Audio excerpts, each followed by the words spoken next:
Well, let me tell you a few home truths about the Albanese government. The coalition won the Fadden by-election at the weekend with a swing on first preference votes, you weren't told this, of 4.5%. Labor campaigned on fear, and there's no doubt that the excellent primary vote for the coalition was diminished by rank-and-file Liberals concerned over the previous member Stuart Robert. So to get a 4.5% swing for the coalition, carrying that baggage is a very significant result. The newly elected member Cameron Caldwell, whom I don't know, but he seems a very impressive and worthy figure. A couple of other points before I get on to the Albanese government, which is now all over the place like a dog's breakfast. In that Fadden by-election on Saturday, the legalised Cannabis Party gained more votes than the Greens. It was a good performance by Pauline Hanson's One Nation, who came third. But has this bloke Jim Chalmers got any brains at all? He's now saying that with a two-party preferred swing of slightly under 3%, anything less than a 4% swing is a poor showing by the coalition. So Chalmers is saying more of you should have voted against the government. The 3% swing's not enough. This Chalmers is the same bloke who made a speech 10 days ago to the Brotherhood of St Lawrence. I've never read such claptrap in my life. He was going to, quote, renew our institutions and, quote, measure what matters. Dripping in jargon, he was going to create new sustainable financial architecture and a well-being framework. Is that so? When the price of groceries, electricity, rent and childcare continue to create havoc amongst suburban families. The honeymoon, I'm telling you, and I've told you this for months, is over. I've been saying that for a long time. The recent data from Suburb Trends has revealed that, quote, a quarter of Sydney is in deep crisis. Renters in Bankstown, Punchbowl and Lakemba are experiencing high rental pain. And the report says if you're spending 35% or more of your household income on rent, you don't have too much left for clothes, kids' sport or anything, unquote. Well, finding a home to rent has been likened to getting blood out of a stone. The report says, quote, when we get to a point where we're trying to draw blood from stone, the pattern we're seeing is that it becomes very unaffordable. It really is sad to see Australia failing.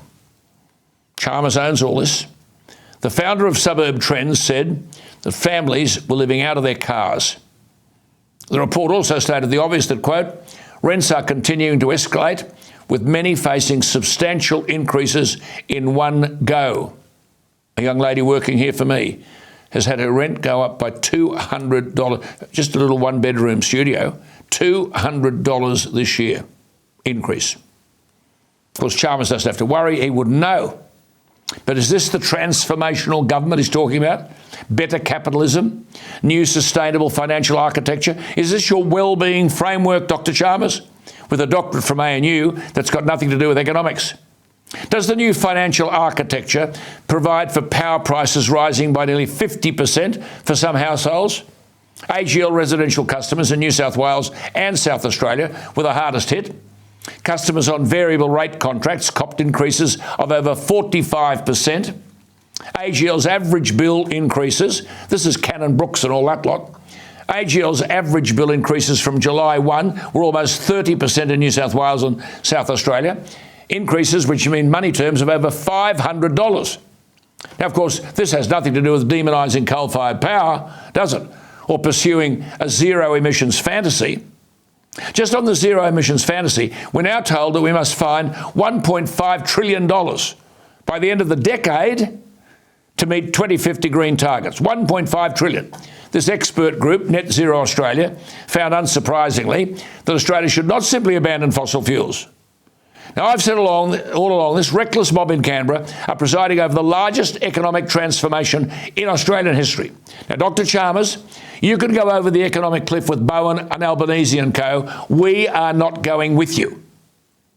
Dr. Chalmers, I know you've got your eye on the leadership, but when you say you're going to measure what matters, are you measuring the 60% or more increase for grocery staples like rice and cleaning products and frozen vegetables?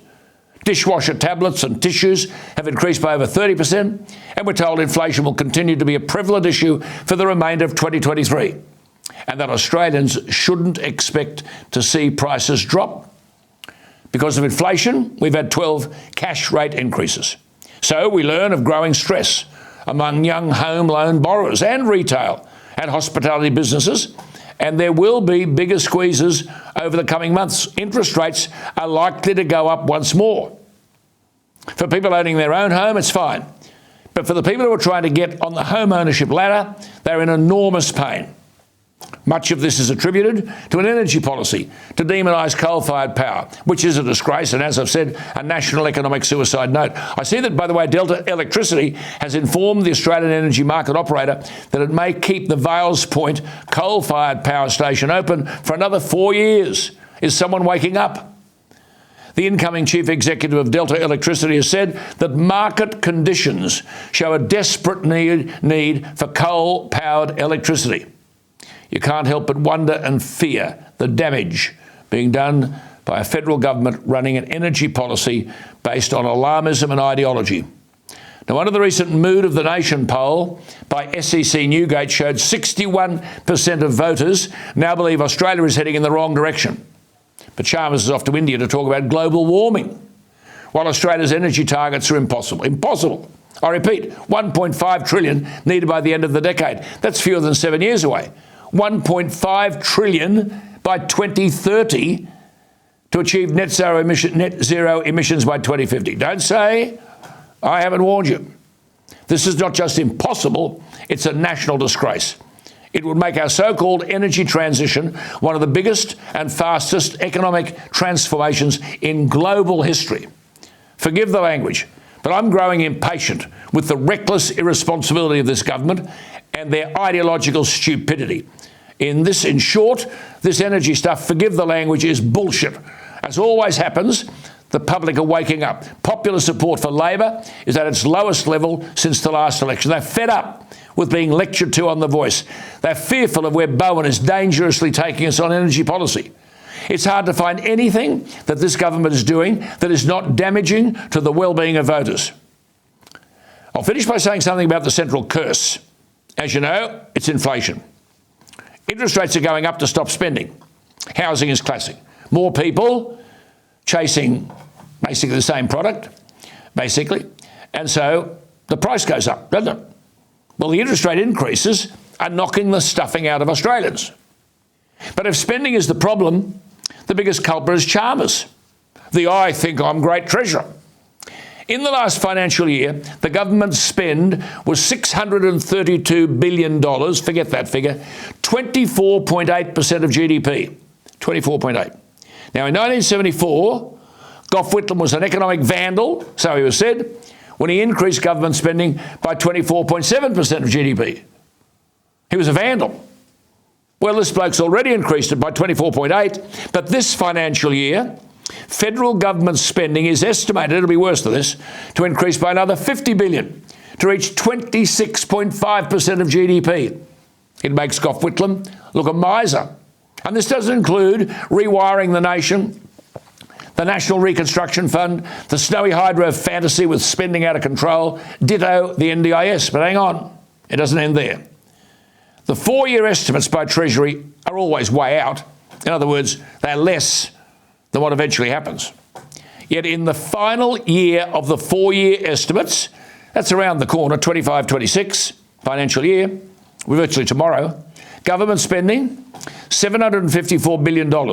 That is an increase of $150 billion, 150,000 million compared to the coalition's last full year in office, 150 billion.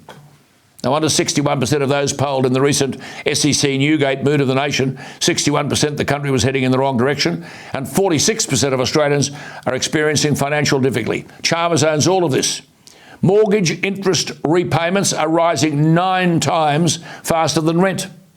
Say it slowly. Mortgage interest repayments are rising 9 times faster than rent. For the home borrower and the renter, it's becoming disastrous.